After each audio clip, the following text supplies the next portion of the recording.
wow, like I just ran 10Ks, like that's so far. The first trail group you met wasn't necessarily the warmest. I think like it was so uncomfortable. I've never had anything like it before, and I wasn't really sure. Crossings up to like chest height. Your chest, my head. No. Yes. I'm not very good at navigation. I don't know why I do trail running. It doesn't mix.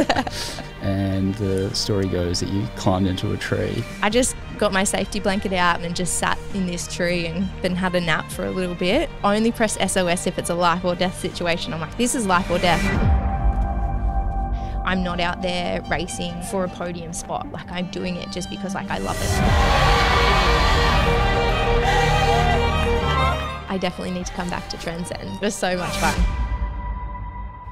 Welcome to the Transcendent Few. Today we've got Meghann Bullen. This is all about grit, guts and going the distance. I'm your host, Shane Johnstone. And yeah, welcome to the studio. This is the Brother of Mine studio over in Perth, Western Australia. And Meg's dialing in from over on the Gold Coast in Queensland. How are you today? I'm good, Shane. Thanks for having me. No problems. Okay, so we've been big fans of Meg for a very long time.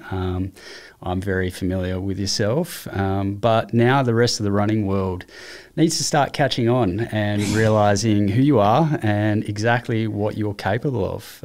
So you are the recent winner of the UTMB Oceania Major. So this was a new thing where they turned that into a big deal over here in Australia, away from the Thailand edition. And you were the champion of that inaugural 100-miler ultra, which was pretty epic. And it was just 13 months postpartum. So again, please welcome Meghann Bullen. How's it all feeling? Obviously, it's been a bit of a whirlwind, but yeah, is it starting to set in properly? No.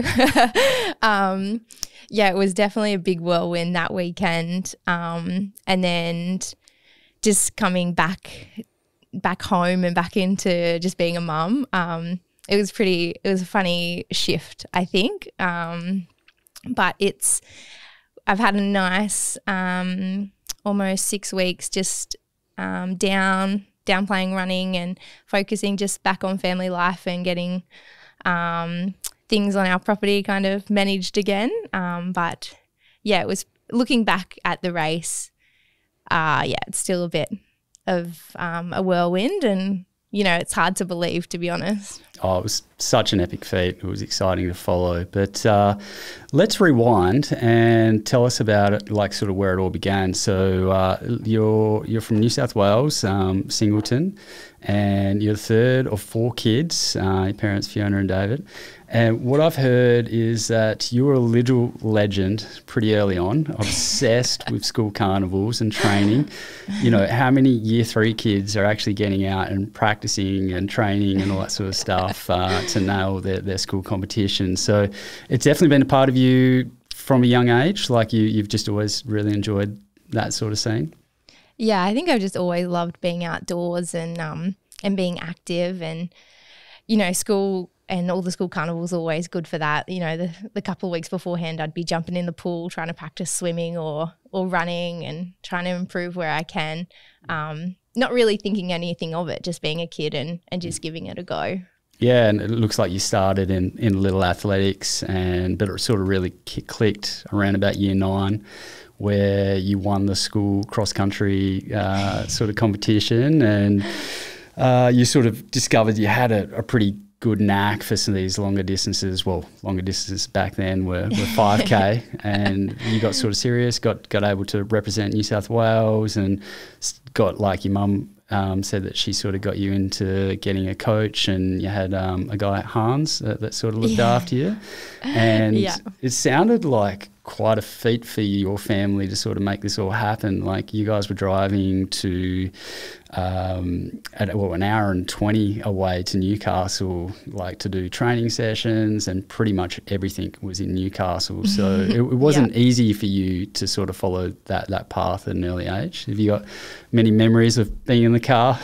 Yeah, I remember a lot of, like early mornings driving down to Newcastle. Newcastle was, where the big proper track track was, and that's where my coach was. So a lot of early mornings and a lot of big days, but you know, my parents were so good and so supportive, and they could see that I just really loved it and enjoyed it. So yeah, they were really good. And then once I was a bit older and at uni down in Newcastle and had my license, I remember running from class, like quickly getting in the car and driving to the track to make the sessions as well. So yeah, but again, like it's just what I loved. So it's definitely something I wish I had. I definitely didn't get access to that when I was a kid. And what was it like having like Hans as a coach at a young age?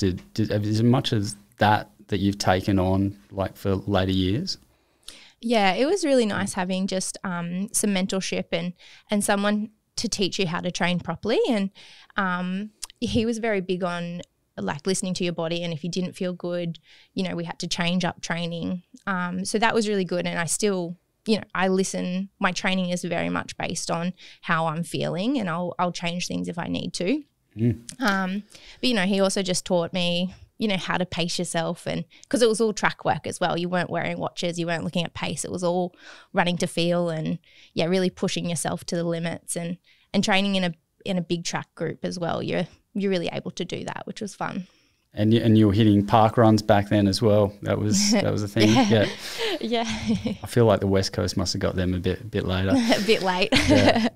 And then so I hear as well, like you and a couple of friends were quite interested in this and sort of started to explore going even further. So you all registered for the Ultra Trail Australia 50K. But the story goes, you know, you were all meant to do it together, but you took off and didn't wait. I don't remember that, but maybe. We did all that. It was my sister and my good friend Zoe, so we all signed up together. And I remember when just after we signed up, I think we signed up like 8 weeks before, and none of us had ran maybe more than 10Ks. And we went out for our 10K together, and I just remember being like, wow, like I just ran 10Ks, like that's so far. And then we had to run 50. Yeah. But yeah, you know, it was really cool, and I learned a lot in that race. I had no idea what I was in for. And it was the beginning of your becoming a world-class sort of ultra runner, which is pretty epic, yeah. Yeah. A lot of people like chatting to people about you, and they sort of say that like everyone describes you as just this incredibly determined, seriously like outdoorsy sort of person. Like you could camp for weeks on end. Like I don't know many people who are prepared to camp out and have no running water or power and stuff like that. But you're an absolute trooper. Like you're happy to do that, and you enjoy it. Like, so yeah, it obviously been like, how did that become a part of you? I don't really know. We didn't camp heaps as kids. You know, we did the odd family camp here and there, but I don't know. I think it's just the outdoors. Like I've always loved being outdoors and adventuring, and camping's like the best way to do that. And it's just fun. Yeah, just being like away from like people and technology, and just being out in nature. It's just simple and it's nice. Yeah. And then you did the classic athlete move where you trained up to become a physio. Yes. And you joined the army in the third year of that, and they supported you sort of through your study, and in return of that you have to sort of do a few years service to sort of pay your dues. What sort of inspired you to go down that pathway? Again, like I was really drawn to army because of the active side of it, and I thought it was pretty cool that you got to do PT every day and they'd pay you to keep fit. And I was also just intrigued through the physio side that you're working with, you know, people that are quite fit and have to stay quite active in their work role. So I think I was just drawn to it that way, and it was a different type of challenge. During uni, I didn't really love the hospital setting, and you know I always wanted to go into more sports physio roles, so yeah, it just really drew me to it, and I liked the idea of traveling with work as well. And so I applied and got successful through that, and after I finished uni I moved up to Brisbane, and I ended up doing I think 6 years in defence, and that's what originally took me over to to Perth as well. I got posted over there with Army, and it's cool. It's cool. You get to live in places you probably never would have gone to otherwise. Yeah, and has being a physio helped you with your running at all? Like, I'm an exercise physiologist. I know I apply it a little bit, but do you like problem solve sort of injuries or anything like that? Well, Shane, you've seen my Achilles, so that's gonna come up. Yeah. Apart from, you know, like quite early when I started running, I would just ignore injuries, even though I knew the physio side of it. But now, I think being a physio definitely helps. You know, you feel little niggles, and you're like, okay, I know that I'm probably just lacking in my strength training at the moment, and my volume's a bit higher, so I need to pull back my volume and just focus on strength for the next week, because that's what that niggle is. It's like you kind of just understand the body a little bit more. And yeah, 100%. I find something similar. Like, you have a better understanding of knowing what to react to. Like if something's a bit more sinister, or if you think it's sort of something you can manage, and just drop the training load a little bit and up the strength training and sort of power through. So and you know, at the end of the day, like, being a consistent athlete is incredibly important for improving. And if you can, rather than completely stop and, you know, freak out from the injury, but know how to sort of drop and build again, then, you know, that can contribute to you being, you know, on the track more, which is we're on the trail. Yeah, and you're just not ignoring like little niggles for a month or 6 weeks, and then they become something sinister that you do have to stop training for. But I also find, like, even during races, when you start getting those little niggles in races, you're like, okay, well, you know, I haven't done a big tear. Like, I know it's not a significant injury. It's just because, like, my body's getting fatigued and I'm getting tired. So I find even during races, like, being a physio, that's quite helpful. And for my mindset, that's really good to, like, allow myself to just keep pushing, because I'm like, okay, no, it's fine. You can keep going. Yeah. And suck it up. When you look at ultras, like, basically, like, you're fighting fatigue, and a part of fatigue is just the stresses that come from all the data coming up to the brain, and some of that data is injury data or niggle data, or just general soreness because you've ran X amount of Ks already on up and down hills. So I think if you can sort of dampen some of that data, it does give you a bit of a power to focus on the things that you really need to focus on. What might be the nutrition, might be just picking a good pace, or, you know, something you can do to further dampen that niggle that's sort of yelling at you a little bit. So yeah, exactly. Yeah, epic. Okay, and I hear, like, Army's pretty strong in the family. Like, it seems like all your siblings have had something to do with the Army, and your mum was running the bank on an actual site, or whatever you call it. Yeah. And and basically you kept on pestering your mum, like, can I get in to do like these runs that captain's runs or something like that they were doing? Can give us a bit of insight to that? Oh, yeah. So I was probably only like 15 or 16 at the time, and every Friday they would do a 5K run out on the base for all the members as like a training run. So yeah, Mum asked around and asked if I could come and join, and I was allowed to. So, you know, every Friday morning I'd drag Mum out there nice and early, and we'd do this 5K run. And, you know, most of the time I was pretty far up the front, and I don't think many of the older guys appreciated it, but, you know, gave them someone to chase. Yeah, well, this culture's changing. I think the concept of getting checked, or, you know, like having a female pass a male, like a lot of males wouldn't like that, but it's pretty tough when you've got great athletes like yourself coming up through the ranks. Good luck holding you back. But apparently they were really unhappy when you would turn up late, still beat them, and then you would go out and do another lap. So they were pretty demoralised by their efforts. Yeah. And your mum said as well that she's pretty proud that each year she gets to give out this trophy. And on the trophy it mentions all the previous winners, and your name's on there about 9 straight years. So she gets to. They had an annual cross country, and because obviously, like, I was still young living at home, so I got to go out to it every year, and it's quite funny. Do you think being in the army and just sort of going through, I guess, some of the training and the cultures that are around there, has that given you a bit more grit and stamina, like out in the trail scene or like with your racing? I think, you know, like I was involved in ultras before I joined the army. So I already had that passion for ultras and trail running. I think like it definitely helped, and it helped ingrain different training methods. Like it was really good to develop my strength training in defense. Like it was a big part of the PT that we had to do. So, you know, it developed those foundations for me, which was really good. You know, we did go out field and, kind of had to camp and stuff. And, you know, and again, like I love that. So it wasn't, you know, I enjoyed it. But I suppose like in some aspects, like it is hard because you're away from like family and your loved ones and friends for long periods of time, or you're getting moved around short notice or sent away on courses short notice. So I suppose in the mental aspect, it's good training, and you know, it teaches you to be really resilient, and you have to kind of change when things do change, and you have to just be adaptable.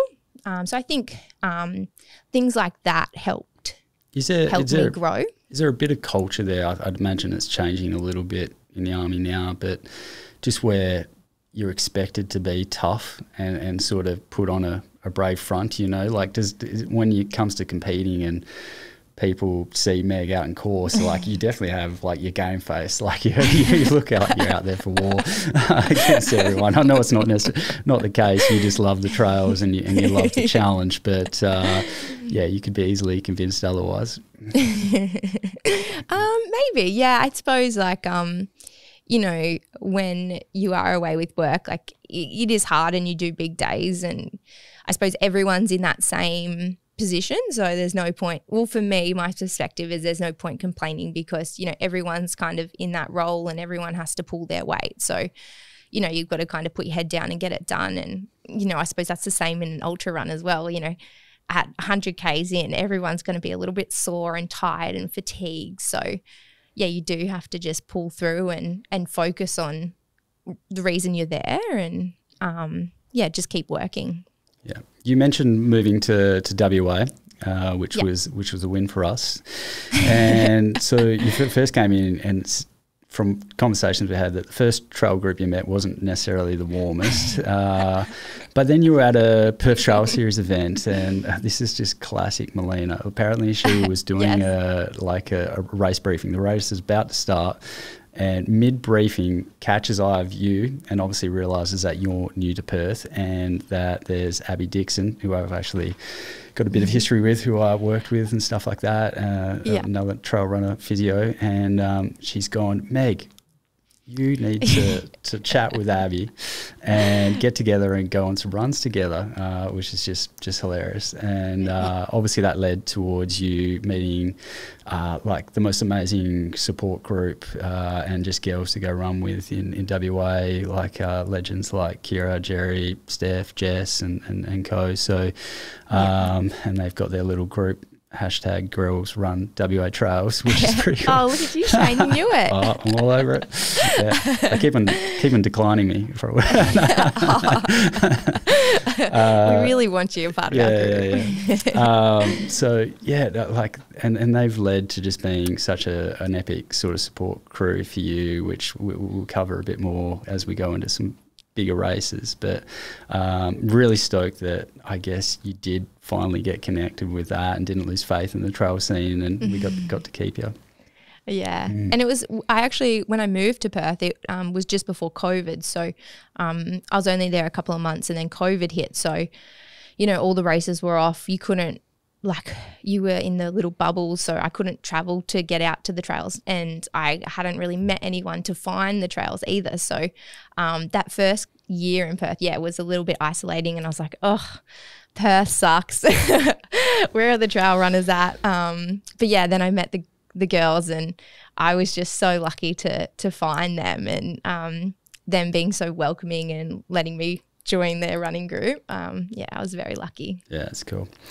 And at the time, well, sometime after you were looking for a physio, and I just remember you popping up into my system. I actually can't remember exactly how this unfolded, but I saw your name and I knew that you were a solid trail runner, and we were in search of a physio at our Velachudo Fitness and Physio Clinic at the time, and I said to Mitch, because he was going to be seeing you, I was like, you need to poach Meg. We're very keen to steal her from the army and have her come work for us, and it's been epic. Like, you still coach for us and helping lots of athletes level up.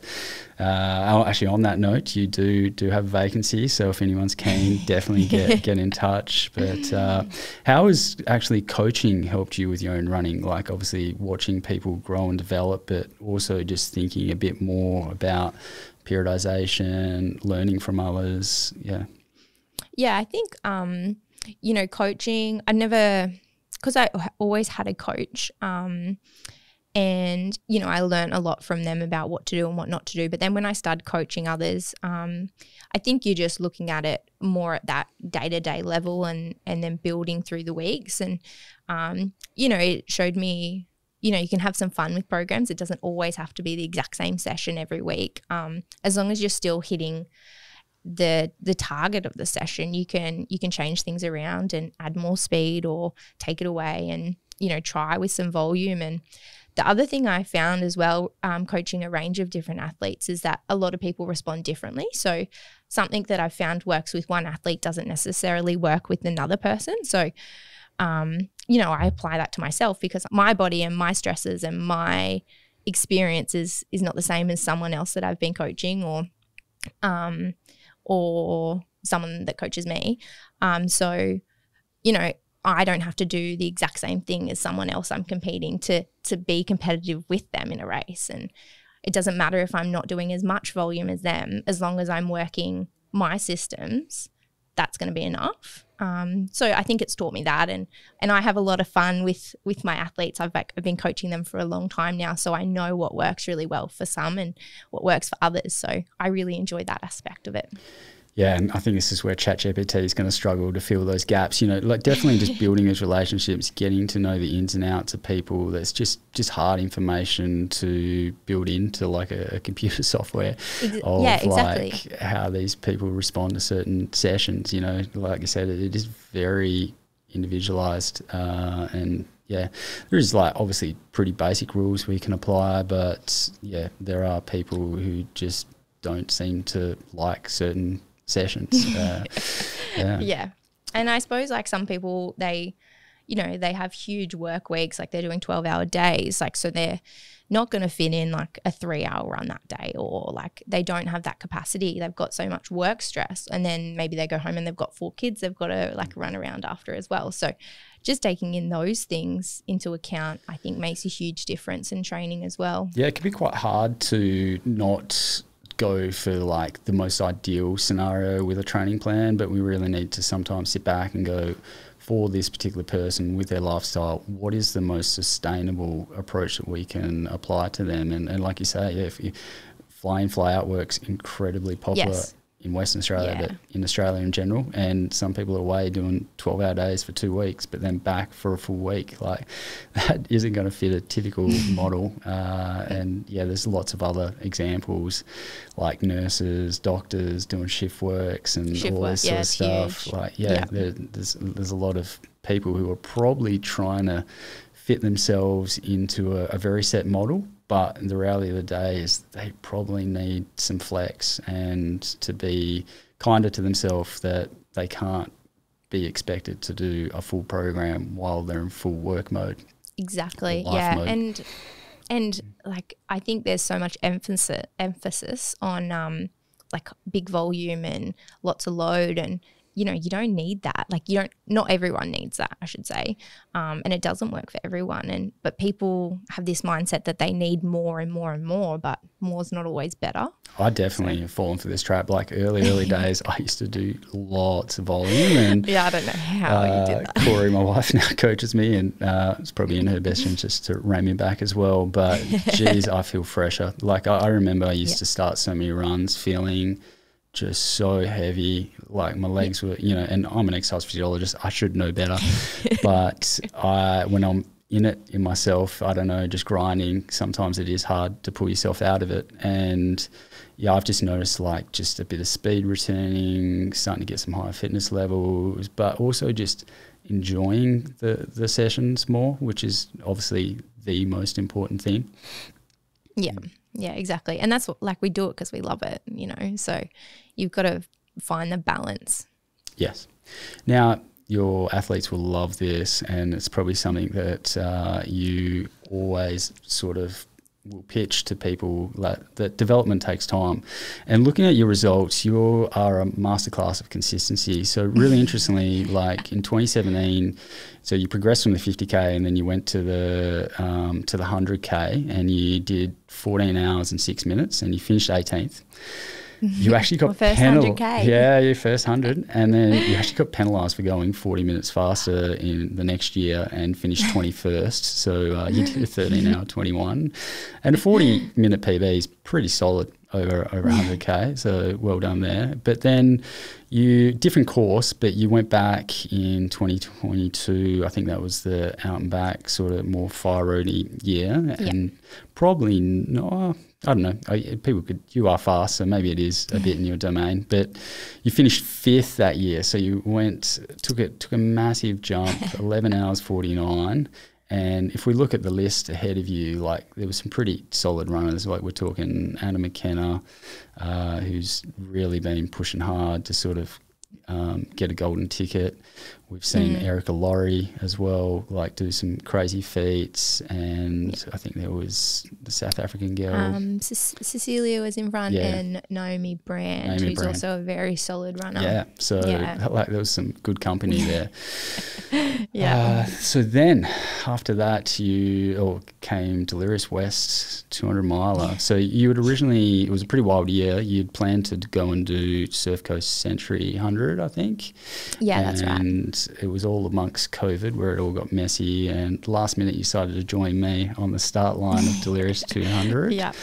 It sounded like fun, Shane. You sold it to me. I've led many astray. And you called up your mum and said, "Oh, hey, mum, I'm going to do this Delirious 200." And at the time, she's thinking it's just 200K, and she was losing her mind over that, thinking, "You've never done 200Ks before, why?"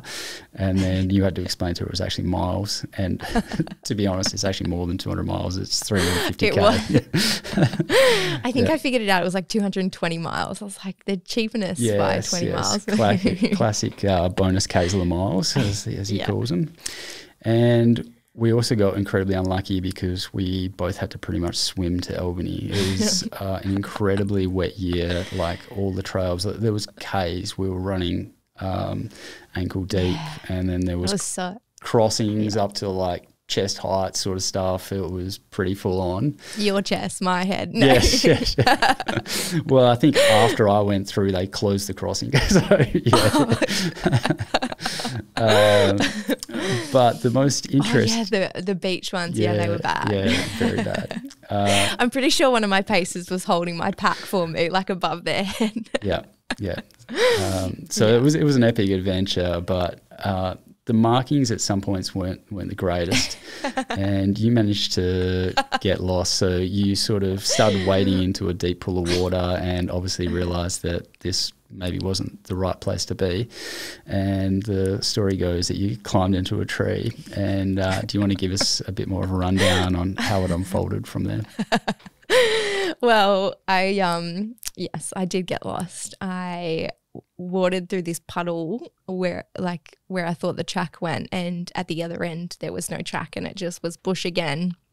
And I spent a bit of time walking back and forth trying to find the trail, but I'd completely lost it. And it was about midnight the first night, well, just over 100 Ks, I'm not sure. And I was in first at the time, but second wasn't that far behind me. So, I was a little bit competitive, and rather than waiting for her to find the trail together, I was like, I'm just going to bush bash this. I'm going to be able to find the trail. It's not far away. I could see on my maps where it was. So, I started bush bashing around, and I thought I was heading to the trail, but who knows where the hell I went. After a little while, my little arrow on my maps was just spinning in circles, like I wasn't really going anywhere. And I was chatting to my crew, and they're like, "You're right there, the trail's right there." We can't come get you. I think I was like 5Ks out from a checkpoint, so I was pretty close. We can't come get you. You've just got to figure it out. And I was like, okay. So after a little while, I was like, okay, I'm not getting anywhere. I'm just going to go back to the last marker I saw. So I kind of turned around to where I thought and headed back to where I thought the marker was and that big puddle was. And again, I was just walking for ages and bush bashing through these huge bushes and this sludge and this grass. And I was like, I'm in trouble here. So I ended up calling the race director because my phone was just about to die as well. I was running out of power and I didn't have a power bank to charge it. So, so I rang the race director and he tried to direct me back on track, but it didn't work. And then we hung up. Actually, no, he asked me if I was okay and I said I was fine. And at the time I told him I didn't want to be rescued because I didn't want to be disqualified from the race. And, you know, I'd sit there all night until morning came and I'd find my way because I really wanted to finish the race. Camping out again, see? Whoops. Anyway, we hung up. I think we were waiting for my GPX to reload to see where I was. And then he tries to call me back and my phone died. So that was the last thing I said to him. And then I'm like, okay, you know, I've got two choices. I can keep wandering to try and find this trail or I just stay put. And I was trying to think of all the smart things to do. And I was like, I better stay put.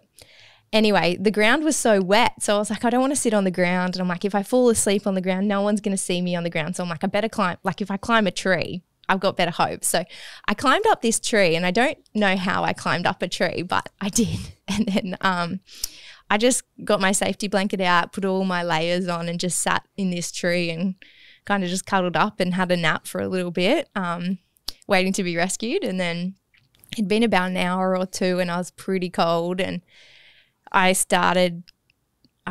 kind of just had the realization that no one was going to come find me. And I was also like, if I sit here for another 5 hours till morning, I'm going to be so cold, I'm not going to run anyway, be able to finish the race. So I was like, you know, I've got our trackers that we had an SOS button. And I remember at the briefing, they're like, only press SOS if it's a life or death situation. I'm like, this is life or death. So I pressed SOS and sure enough, about 30 minutes later, someone popped out of the bushes and found me, which was good. But they allowed me to keep running, which was really fun. Yeah, but, you know, it was good. Good adventure. I had a nap, so I was all ready to go. The other crazy part of this is that when you set off that beacon, that it notifies the police in Albany, it notifies the police in Perth, and basically Jerry, one of the girls that gives you guys a lot of support, was at your house looking after the dogs and had a knock on the door at 3 a.m. asking if she knew where Meg was. Yeah. And then she drove down to Albany to pace you towards the finish. And take me to the other crazy part is this, that you obviously got back on track eventually, started racing again, obviously took back the lead and won and broke the women's course record of 67 hours and 9 minutes. You were third overall, and I believe that course record still stands. So yeah, it still turned out to be a huge feat, yet you lost a number of hours having a nap in a tree. Yeah. Yeah, it was good. It was lots of fun, and I was really lucky sharing it with the girls. Like I can't even remember who was down there now. I'm put on the spot, but you know, I had a number of them, and they just tag teamed out every checkpoint. So, you know, every like couple of hours they would swap out and I'd have one of the other girls to run with for a little bit. So, you know, that kept my energies really high at the back half of that race, which was good. Which you need. I find going that second, or you would have got nearly three nights. So it's just crazy. Yeah, I think it was like two. Yeah. I finished into the third night. Sorry, just like having the stamina to keep going in that third night. That's ridiculous. Yeah. Especially like you're just so tired. I just remember being so tired that third night. Like I was running with my eyes closed at one point because I'm like, I just can't keep them open. Like, did you have any dirt naps? Were you sleeping on them? No, I didn't. I had a lot of naps at the checkpoints. I think I tried earlier. Around the 100-mile mark to have a dirt nap, but I just couldn't. I just couldn't switch off. But when I got into the checkpoints, I had a few naps. I think the second afternoon I had about a 90-minute nap, which was my biggest, and then a lot of 10, 15-minute naps from there to the finish. The sleep and the tiredness was something I really struggled with, and for me, I can tell when I need a nap because I just start getting really cranky. And, I'm out there to enjoy it. So if I'm there being angry, it's not the reason I want to be there. So I'm like, okay, time for a sleep. And I'm sure the military officer that taught you navigation in the army is shaking his head right now. Yeah, probably. It was only one lesson, I think. Yeah. Obviously, I don't know if this was me, but it seems like maybe I've led you astray again. And 2023, you headed over to the Westmac Monster on the Larapinta Trail. That was you, actually. Shame. Sorry, don't tell Fiona. So 231 Ks, it's got about 7,000 metres, which doesn't sound like much, but the terrain is very savage when it's on and incredibly rocky and harsh, very exposed landscape. Central Australia, incredibly dry air. So it's a very tough run, and the times aren't quick on that course. No. But it's probably one of the most epic trails I've done, just for the fact that it's pretty much single track the whole way and just feels so Australian. I want more people to do this course. Yeah, it's a really cool race. And the other thing I loved about it was you were so alone, like especially that first day before I picked up my paces.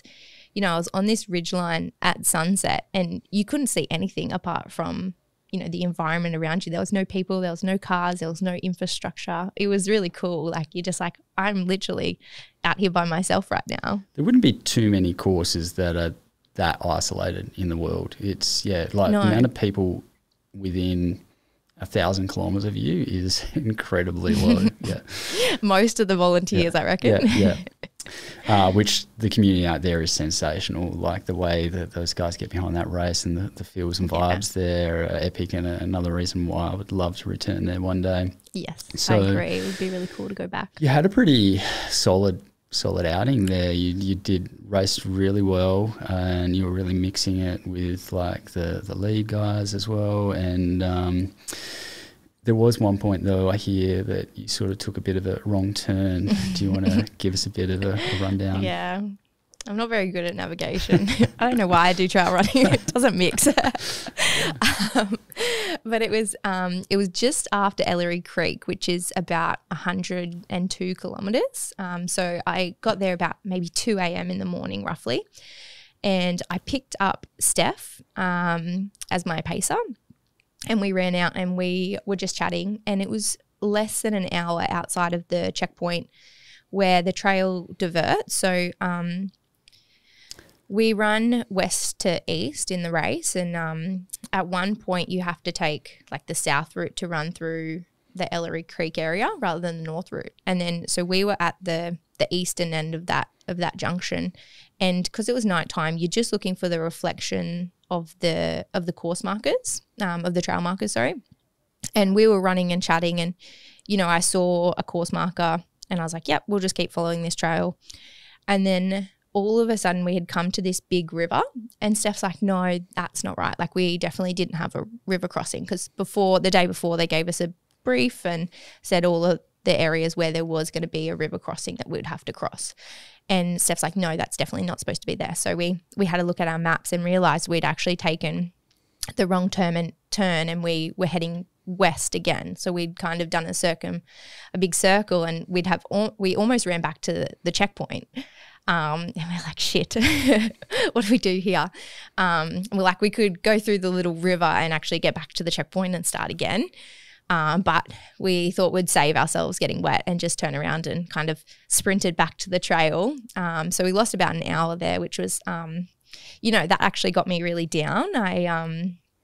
It just mentally played with my head a little bit, because I was like, well, there's an hour we've lost, and there's an hour of energy I've just burnt for nothing. But Steph was really good, kind of noticed I was as low, and she kind of snapped me out of it. And yeah, it was fine. Funnily enough, I had an incredibly similar experience there where I made an absolute terrible detour of doing Brinkley Bluff twice, which we won't go into details. At least mine was flat. Yeah. It was and also I had a very similar sort of experience where afterwards, I don't think I've ever been like this in a race where I was just so angry at myself for making this error. Like, I started to doubt myself whether I could still make it to the finish, like, because it was already a really long way, and I've added on like 20 Ks, and I was just like, how am I going to do this? And it like took a long time to snap out of that. I didn't actually have the luxury of a pacer to probably give me a slap, but it again, the girls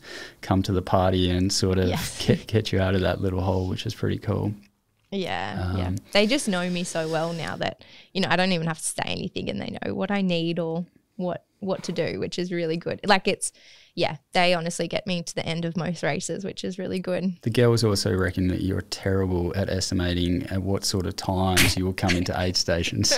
So you typically completely underestimate how quick you move, and they are very surprised when you come in, or get messages when you're 15 minutes out from an aid station to realise that they're still in Alice Springs and you're coming through Simpsons Gap, which is 25 Ks from the finish. So, that resulted in Jerry having to stay on as your pacer and clock on another 25 Ks to the finish. And I think she did something around about 60-odd Ks in total through there. Yeah. Just a bit of a surprise for her at the finish line, Yeah. We were in such high spirits, though, coming into Simpsons Gap, that when we realised the crew weren't there, we really didn't care. We were just like, oh, it's fine, like, we're good, we're just going to keep going. Like, you know, 25 Ks to go, we felt so close to the finish line as well. So we're like, we're going to do this. And at that point, I realised as long as we stayed on pace that we were going to get under 48 hours as well. So that was really exciting for us. So we're like, we're just going to keep going. It was freezing cold at night time, and we knew if we had stopped and waited for the crew to arrive, we just would have got too cold, and it just wasn't really worth it. You know, like, we could get, I think I had a drop bag there, like I did a drop bag just in case anything happened. So, you know, I could restock on my gels, and we had some noodles there, and then we kept running, which was good. Yeah, and the Larapinta Trail, I can't remember how far out it starts this, but as you get closer to the end there, they have like a kilometre countdowns that you're getting closer to the finish. And I just remember being incredibly frustrated at how long it felt between these K markers. I was like, they've marked this wrong. Surely these aren't only 1K apart. I think it took me half the race that I actually realised it had numbers on it. Yeah, this is the full Delirious signs here. Yeah. I don't know if I've ever told you this, Shane, but so the second night when Jerry was pacing me, I stopped at one of the checkpoints and had a sleep. So they had a swag rolled out. And same thing, like, I was just getting really like frustrated and cranky, and so I was like, I need a nap. So I went down, I had 10 minutes in this swag, and Jerry woke me up, and the volleys that were at the checkpoint was like, oh, your last name's Coffey. And I'm like, yep. And they're like, we're Coffeys. And I was like, oh, I'm not from Perth. And I ran out, and then 10 minutes later I was like, oh, we're not in Perth anymore. I was like, these people probably were like, what is she talking about? You must have done well to pass at one of the aid stations there. They ask you a few questions or get you to sort of do a few things. Yes. And that was right after I'd got lost, and I was thinking, I'm not going to pass this. They gave me a blank piece of paper, and they're like, tell us what's on it. And I was like, is this a trick? Like, is there supposed to be something? I'm like, it's blank. And they're like, oh yeah, it is. Oops, wrong one.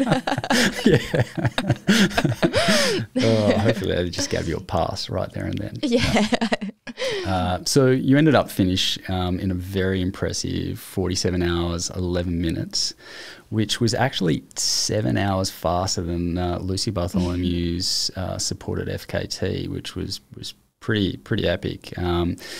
So people might have seen that Lucy's got a documentary out on that on YouTube with a little watch. It's called Running Out, and it has 440,000 views on that. So I think it's time for a Meg doco. Yeah. Okay. Okay. Salmon would be I don't know if anyone really wants to watch that. Yeah, I think it'd be entertaining. You know, naps and trees, angry few Meg. wrong turns. Okay. Yeah. It's actually, I watched the doco a couple of times leading into Larapinta just to get an idea of the trail. It was really helpful, and there was actually a lot of hiker videos that were really good as well, just to prepare you for the trail, because photos don't do it justice, and honestly, like, the videos don't really do it justice either. But it was just like a little bit more insight to what I would kind of come across during the race, which was good. And it was probably around about that period after that where you were trying to sort of build up towards TDS, I think. Yeah. And TDS being a part of the UTMB week in Chamonix. And we had like an epic crew heading over from Perth, which was really cool. I'd been doing a fair bit of training with you. You were crazy fit, and your ITRA score was pretty good at the time, and they were starting to talk about you in the lead up to TDS, rating you as like a sort of top 20 sort of contender. And then at the time, my wife Corey was coaching you, so you knew you weren't going to get too much past her, so you came in and met up with us one morning and sort of announced that you just discovered that you were pregnant with young Colton, and that had put a bit of a spanner in the works with coming over to do TDS, which was incredibly exciting. And for you, like, I guess obviously a shock, but it did sort of shut down that Chamonix dream and postpone it for another time. Yeah. It was, it was like a little bit unexpected, like, in a way.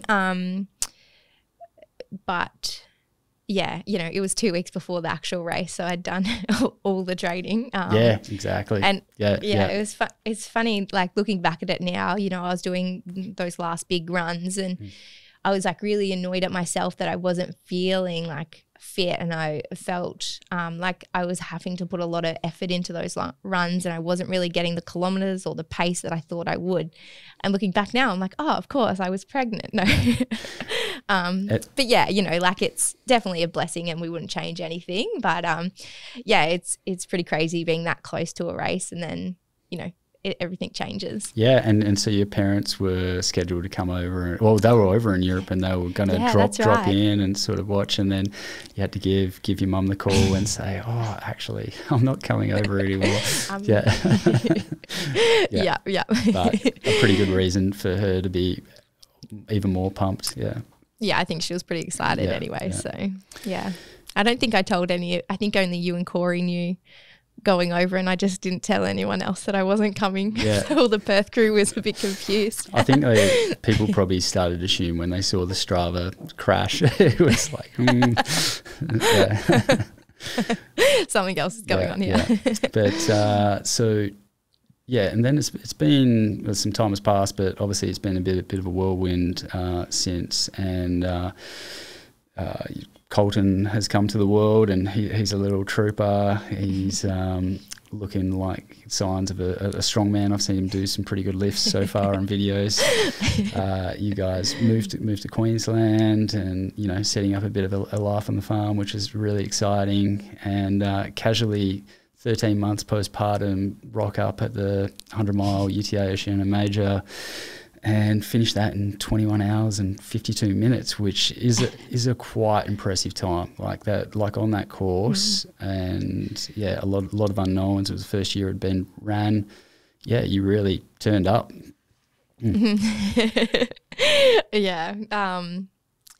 I honestly, like, going into the race, I really hoped to go on to 24 hours, but as it got closer and I looked more at the elevation and the track and the stairs, I was like, I don't know. I don't think I can do sub 24 hours. Like, the pace I have to maintain over that terrain, I just don't think I've got it in me. And, one part of the race was really cool that it was the first year. So there were no previous times to compare to or to judge off. So it was going into the unknown and really just kind of guessing how you're going to go.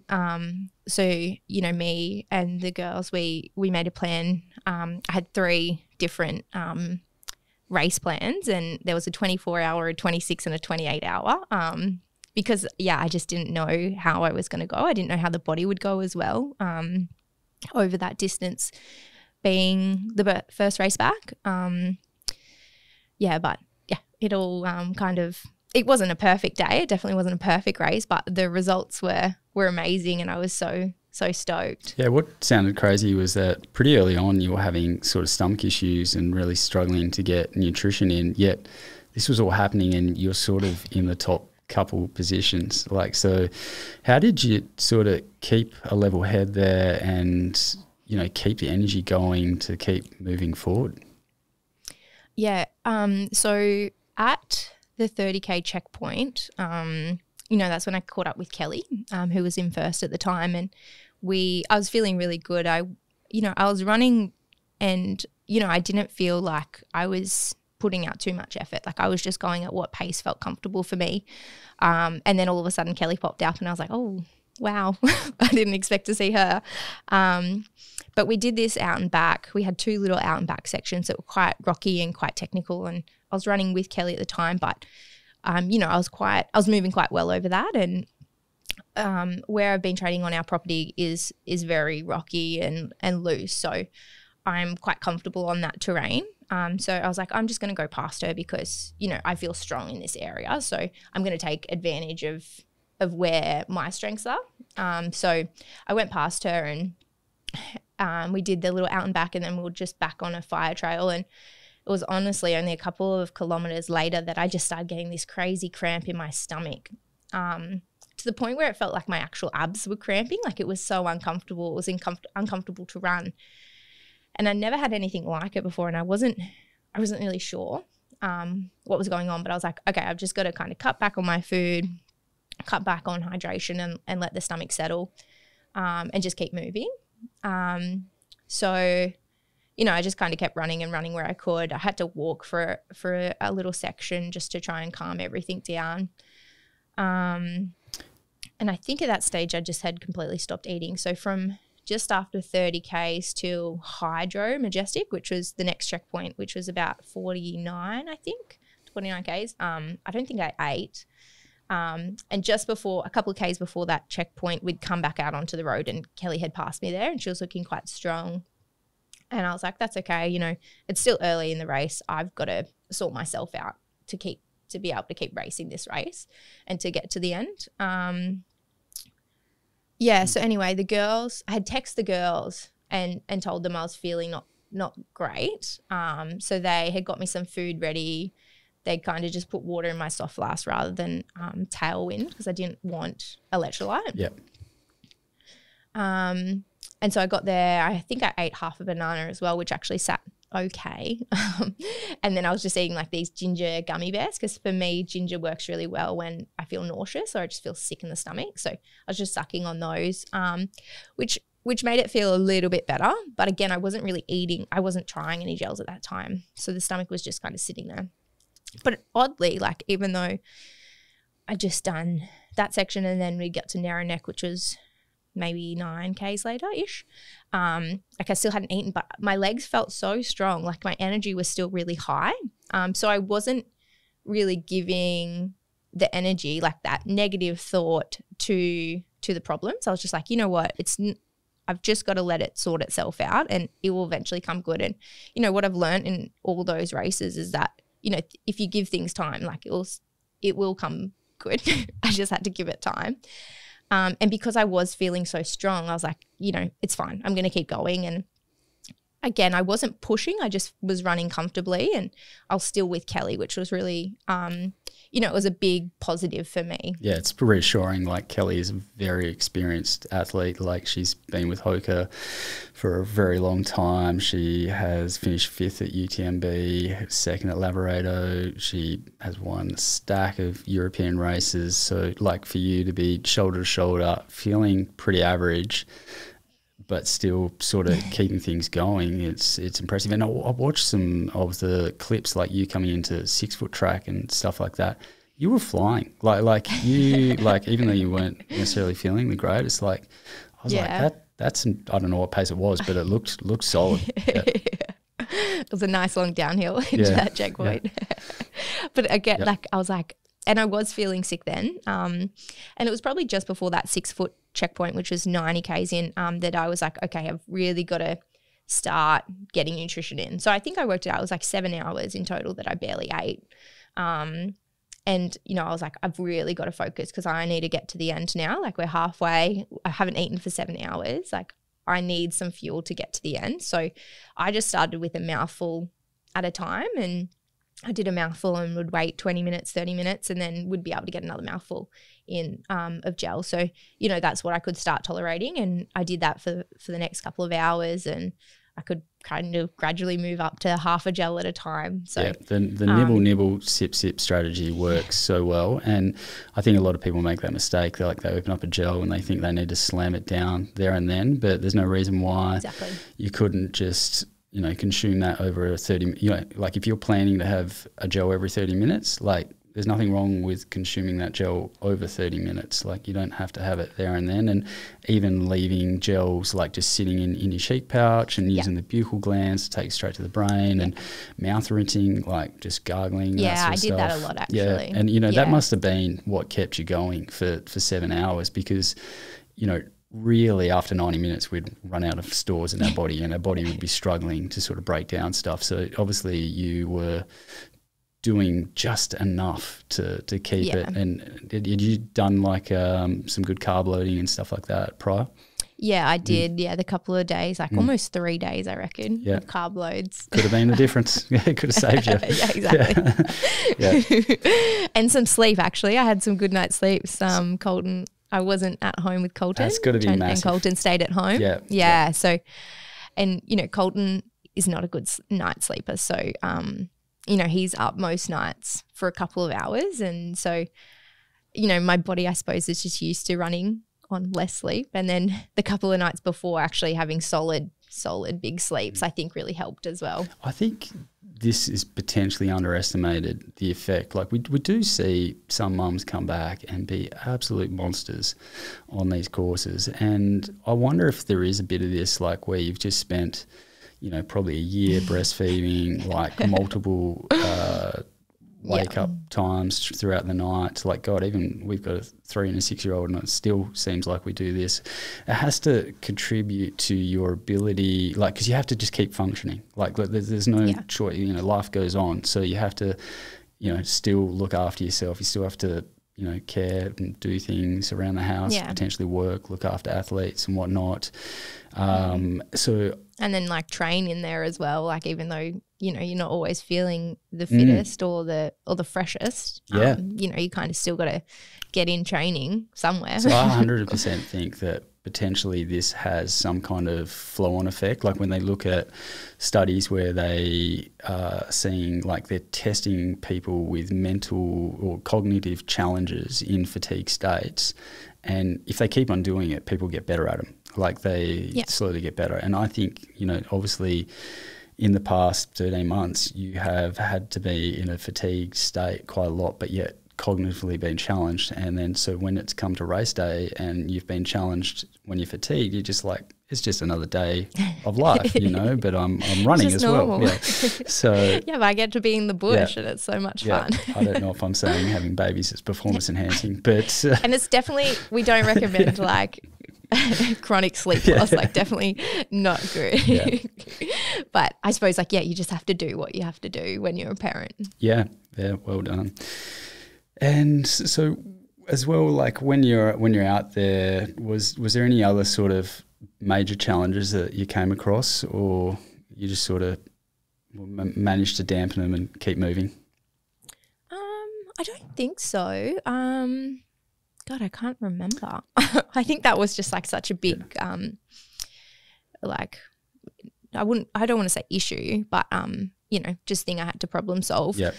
Jerry describes that like you sort of maybe weren't doing that well at one point, but then you saw some headlamps up ahead, and she was pacing you at the time, and then she just described it as like Rambo mode, just engaged. So that's right. Yeah, basically you just took off and kept moving forward like at an epic speed, and she just couldn't hang in. She just like got dropped off the back.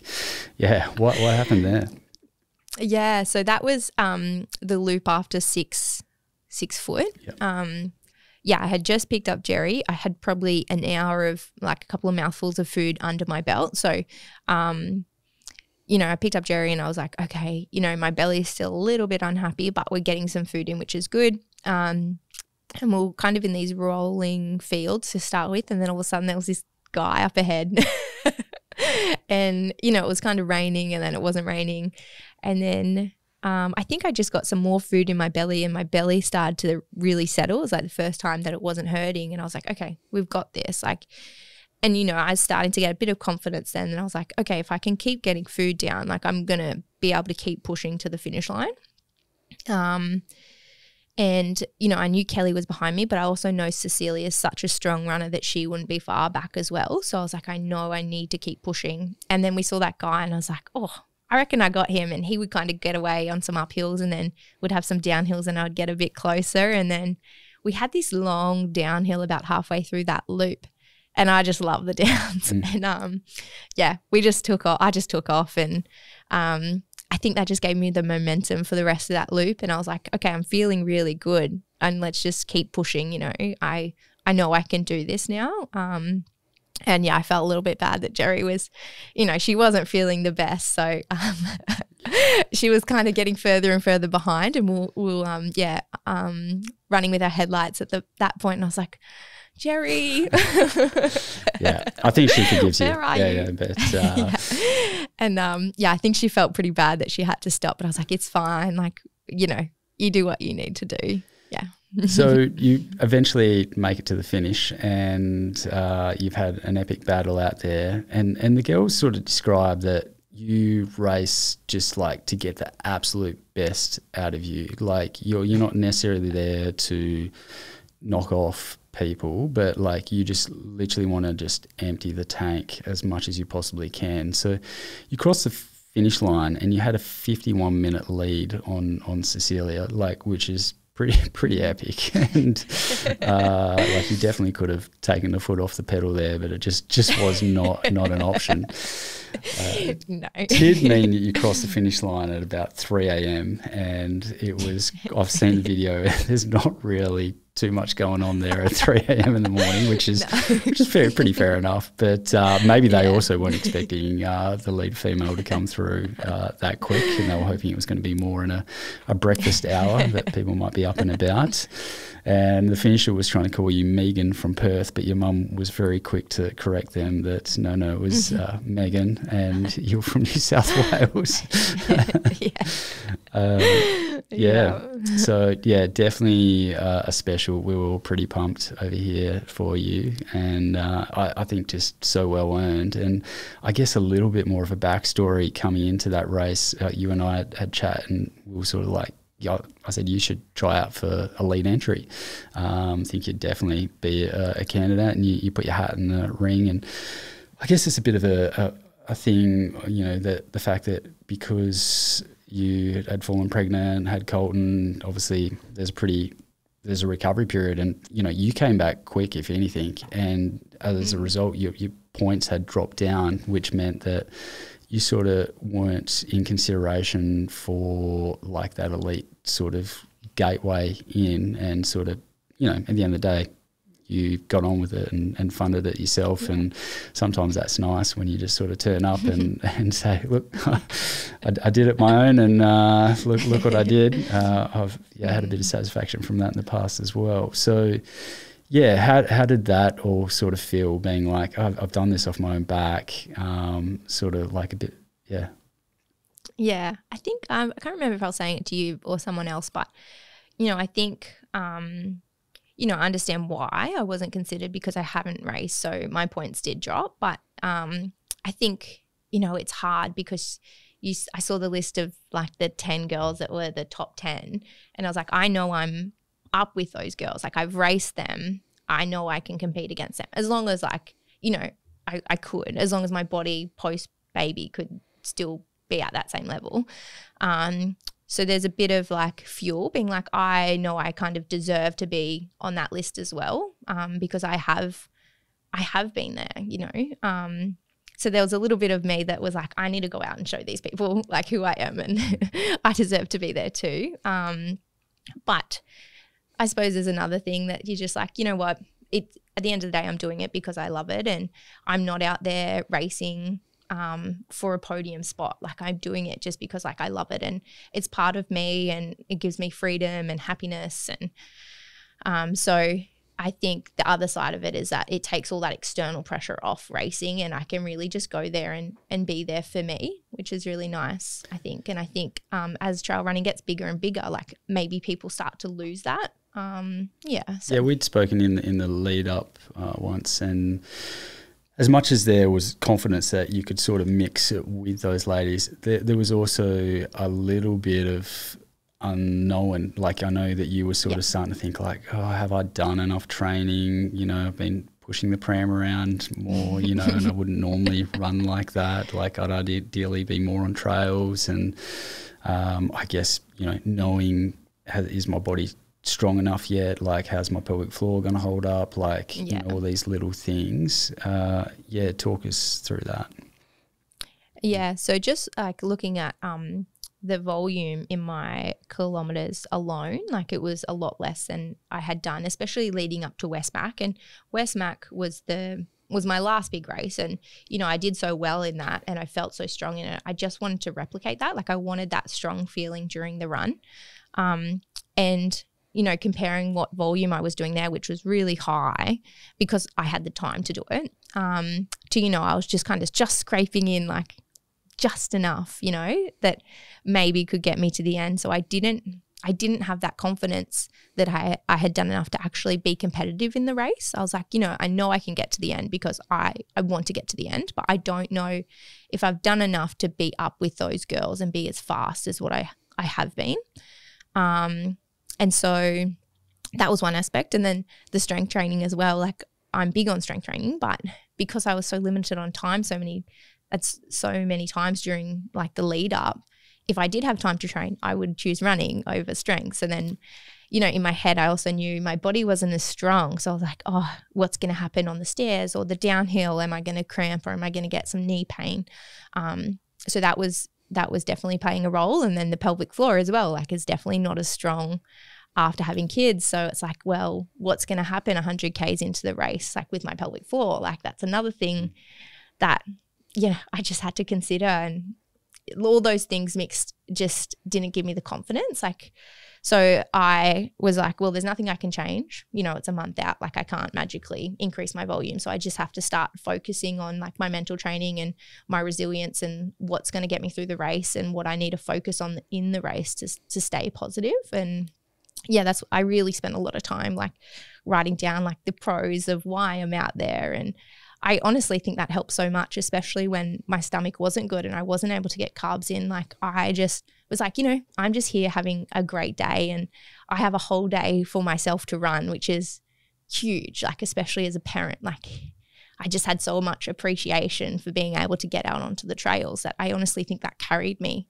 through the run, and that's why I felt so strong. Yeah. And I think the quality over quantity sometimes, like when you're in that situation, like I know when I've done UTA, I've done like 160K blocks like into races like UTA and done well, but then tried a different training plan where I've only like ran 40 to 50Ks less per week and turned up to the same race and been like 10 minutes slower or something like that, you know, or pretty much thereabouts. And you know, at the end of the day, sometimes just focusing on quality gets you pretty much the same result, and you can focus a bit more on other aspects of your life, like family, you know, like which is more important.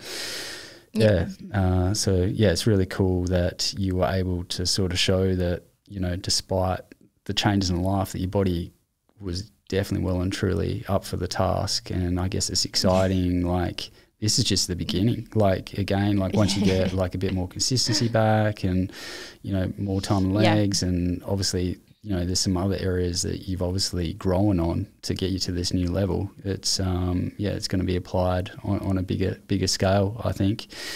Well done. So basically, what's on the radar now? Yeah. Ooh. So UTMB next year in August 2026 So the girls will be very pumped to hear that. I think they're already planning a trip to August. To Chamonix. I think they are. Yeah. I think they are. I think my family is as well.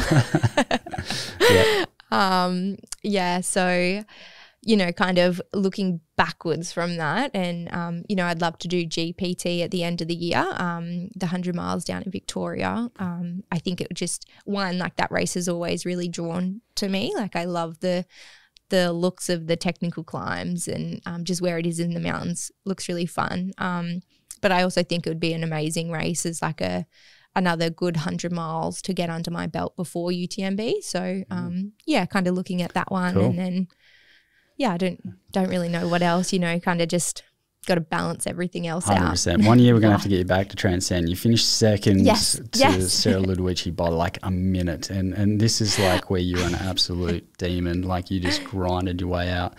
A very fit Sarah at the time, and I think you could come take our money 1 year. Yes, I definitely need to come back to Transcend. It was so much fun, and just the I'm knowing everyone out there, and it's such a fun event. Yeah. Oh, we'd love to have you back. So basically, obviously, hopefully this is going to start opening up some doors for you, like from the sort of sponsorship. I think we've sort of talked about it a bit throughout the podcast. Like a lot of these girls that you're up around a lot of them are sponsored and have been sponsored for a period of time and have got heaps of support. Blows my mind when you look at your race results on ITRA from like beyond 2021 to now. You've either finished first or second. And there's one race that's an outlier to that, and that was the UTA race where you finished fifth. So it's like... That doesn't count. That was still a podium, technically. Might as well be. Anyway, I think UTA sort of recognises down to top 5 or 10. So, sort of a podium. I'd like someone has to get behind you. And I hope the discussions start to unravel for you so you can sort of take your running to the next step. I have had a chat with Tarkine and Sam Burke's definitely keen to have a chat to you and sort of add something to the table there. And obviously, just keep reaching out to brands and hopefully someone opens up to you. Yeah, thanks, Shane.